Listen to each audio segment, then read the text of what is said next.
Magandang araw mga kaibigan. Bigyan natin ng opinion, reaction ngayon itong post ni General Orlando De Leon. Sabi niya, ngayon, alam nyo na po kung sino yung sinasabi ni BBM na kakampi niya na mga rallyista sa September 21. Kasama pa ni BBM yung mga communist groups na isang sampal sa mga kasundaluhan at kapulisan. Mag-ingat sa mga grupong ito. So, isinare ni General De Leon ang article or news ng Billionario.com, title, Kiko D. Isang dilawan ito, apo ni dating President Corazon Aquino. Kiko D says, trillion peso march, not anti-Marcos protest. Bigo pa. Hala? So, ano ba yung protest na yun? Anti-Duterte? O anti-Aquino? Hindi daw anti-Marcos march eh. So, tinignan ko yung Billionario mismo na page ito. Basahin natin yung article nila. Hindi daw anti-Marcos protest. Ito, by Edison Joseph Gonzalez. The upcoming trillion peso march protest on September 21 was not intended to call for the impeachment or resignation of President Marcos Jr., but to call for accountability over the widespread corruption in the government amid the flood control scam issue, according to multi-sectoral gathering spokesperson Kiko Aquino D. Okay. So, okay yun. Walang tawag ng resignation or impeachment. Okay yun. Kailang mag-protest march ka, magsisigaw-sigaw ka, and this corruption. So, sino ba ang may responsibilidad? Bakit nagkaganito talamak na corruption? Somebody or someone must be responsible na sabi nga, ikaw, you do something. Stop this. Sino ngayon ang tatawagin nila? Duterte. Nasa Netherlands na yung tao eh. Aquino? Wala na. Hoping, nasa langit na ang dating Pangulong Aquino. So, hindi ko maintindihan, ulitin ko. No resignation, no impeachment. Agree ako niyan. But somebody must be held responsible. Romualdez? No way. Hindi siya ang maybe akusasyon lang na involved siya. Kaya lang, sino ba ang nasa taas who is responsible for all of this? Ito, opinion ko lang ito. It must be the incumbent president. Pag-upo niya, dinisolve niya ang Presidential Anti-Corruption Commission. Anong ibig sabihin nun? Wala siyang, sa kanyang plataforma, wala sa kanya ang anti-corruption. Yun ang dating sa akin. Bahala, magka-corruption dyan. Bahala kayo. Basta, ganon. Bakit niya dinisolve? Tingin niya, hindi problema ang corruption sa bansa. Kaya tinanggal niya. Ngayon na after 3 years sa kanyang opisina, talamak ang corruption. Sino ngayon ang sisisihin? Hindi siya. So, it does not make sense. Ulitin ko ayaw ko yung panawagan na mag-resign or mag-impeach. Let the president finish his term hanggang 2028. In the same manner, kay BP Sara, let her finish her term. Hindi yung impeachment na yan. So, Wala sa usapan dito ang impeachment. They were elected by the people and let them serve their term. But somebody has to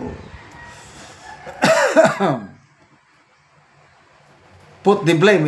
Sino ang sisihin natin? Mga kongresista lang? Kaya ako, dapat isisi sa Marcos administration ang at panawagan sa presidente na do more. Hindi yung sali-salita lang. Napanood ko sa isang Facebook reel. Press conference 2 days ago man siguro. Yung present niya yung members ng Independent Commission. Tinanong siya ng media na, paano ang pinsan ninyong speaker na nasasangkot siya dito? How can we be sure na hindi siya ma-spare o hindi ma-whitewash, ma-cover? Nako, nakakadismaya po ang sagot ng Pangulo. Tumawa lang siya. They will not be spared. Ano lang.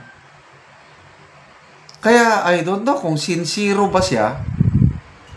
I might be wrong. Kaya lang, yung ganong pagsagot niya is parang laro lang sa kanya yung corruption. Kasi kung ako pa yon, napapahiyan ako, presidente ako, pinagmamayabang ko ang 5,500 flood controls project sa aking zona, tapos ngayon lumalabas na guni-guni, palpak pala, talagang sasagutin ko yung question manlilisik ang mata ko, and I hope na mapigilan ko yung pagmumura ko. Walang yan. Ako ang napapahiya dito. Kahit sino pa sila, kahit pinsan ko pa yan. Ganon sana ang dating. Yan, nagalit na. Ay wala, tumawa lang siya nakakadismaya. They will not be spared. Oh, no. Let's do it. Kasuhan natin. Anyway, again, kanya-kanyang style ng leadership. Ganun daw talaga siya. Hindi niya na mabago ang kanyang ugali. Sa sobrang kabaitan niya, kaya niloko siya. Nire-report na nandyan ang mga flood control projects na overwhelmed lang. Ngayon, na-realize niya, niloloko lang pala siya. Anyway, ako, magsama pa rin ako kung mayroong, kailang wala ata dito sa Mindanao sama pa rin.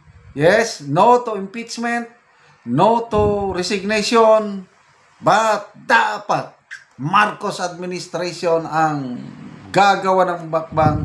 Dagdagan pa nila yung ginagawa. It's not enough na may independent commission na make it fast kasi nakakaumay na itong ginagawa nilang pangloloko sa ordinaryong mamamayang Pilipino. Okay, salamat mga kaibigan sa inyong pagsubaybay sa ating channel. Nakakatulong kayo ng malaki sa tribong Talandig ng Bukidnon dahil ang sweldo natin sa channel na ito is pantulong natin sa tribo. Namimigay tayo ngayon ng livelihood assistance sa kanila, nagpapatanim ng saging lakatan at Arabica coffee. Kaya panoorin nyo ang video na ito. Kami diri sa area ni Dato Landang nga nag-abono mi. Muna na yung itsura sa iyang kape nga isa pa kabulan Ang pag-abono. So pag-abono dala na daan sa kamot. So muna ni siya ang isa pa kabulan kapin. Pagkutkot dala na ang abono. Abono ba? Sa kamot. So hanawa 5 na ang iyang sanga.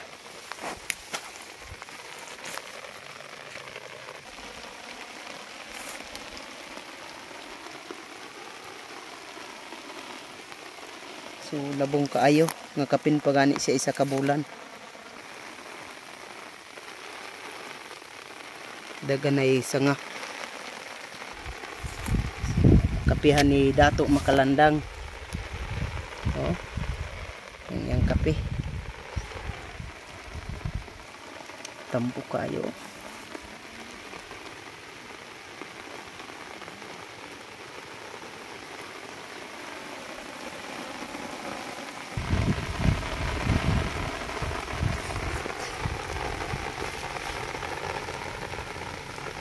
upat na ang iyang sanga. Kining tanom ni Dato Makalandang muna ni siya ang 3,805. So nindot gid kayo nga tinanom nga kapi, nga tambok og maayo sad ang tubo. Una ni siya ang tag 25 pesos ang kada usa. So sayo ra gid nag-ulan diri alas 9 pa. Ulan na.